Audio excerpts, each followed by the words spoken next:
My name is Matt Norkunis. I am one of the attending anesthesiologists here. So anesthesia is essentially protection of a patient undergoing generally uncomfortable procedures. What we do is we manage the patient's vital signs, make sure the patient is comfortable throughout the procedure, make sure they're safe while the surgeons work on them. Buenas noches.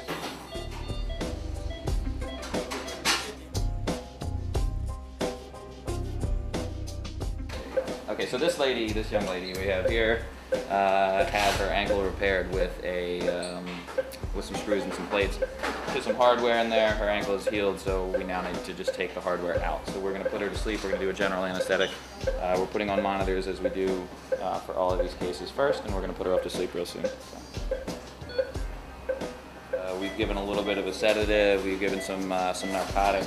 We put on what we call standard ASA monitors, and now we're going to start giving her a little bit of oxygen to breathe to make sure that she's got her body is full of oxygen before we put her up to sleep.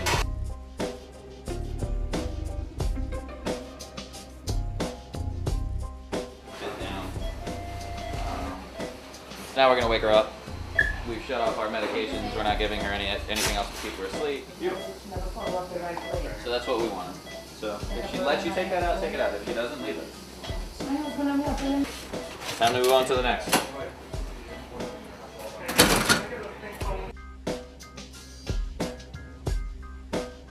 So when we did a nerve block for the lady who had broken her ankle, what we do is a regional anesthetic, essentially numbing some portion of a patient's body, just like at the dentist when they make your tooth numb. So what we're able to do is inject local anesthesia around the nerves that supply sensation to different parts of the body. By doing so, a patient is able to have surgery with far less intravenous drugs. And the fewer drugs we get, the better.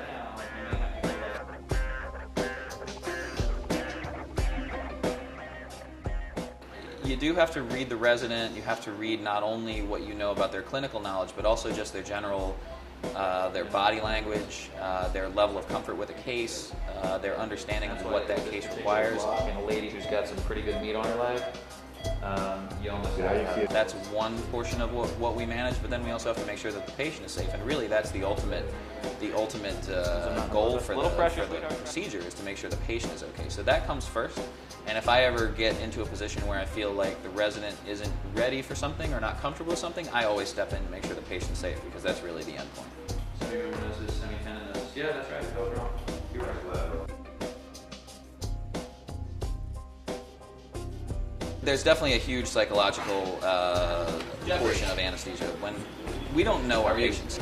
I'm Dr. Norkunis. I'm your anesthesiologist today. So our job is to get someone who is about as anxious as they've ever been in their lives, to the point that they'll let us basically do whatever we want to do to them. They have to basically hand over all the trust to us within a 5-minute period.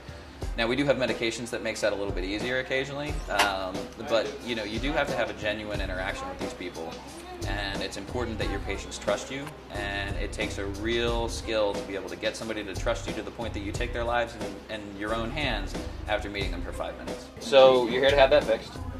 Have you ever had surgery or anesthesia before? Okay.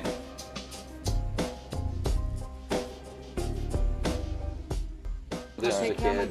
Don't worry, we're going to take care of your baby. Walking out of, I think it was, apartment, fractured his ankle. So I give you the relaxation medication first, because the next thing I'm going to do is stick a needle in the back of it. So I figure I might as well at least be able to buy a guy a drink, you know what I mean? So essentially what we did was we injected local anesthesia right there that supplies sensation to the ankle area of the lower leg entirely. Breathe through it. It's all local. And then we basically made his whole leg numb, which is a pretty exciting time for him. What do you think? Kid stuff. Not too bad? Kid stuff. Good. Kid stuff. We put him to sleep. We did a general anesthetic on top of the regional anesthetic for him. Younger folks are generally a little more nervous in the operating room, even when they seem like tough people. Anywhere from, I'd say 13 to 22 or 23 is when I would put most of those patients to sleep, no matter what. He's going to get a kick out of this when he sees it. We could have gotten away with just some sedation for him, but we did it under general anesthesia. I would say at the end of a given day at work, I feel generally ready to go home, but I have to say that when I get up in the morning, I want to come to work. And I think that I've been told that that means that you have a job that's right for you.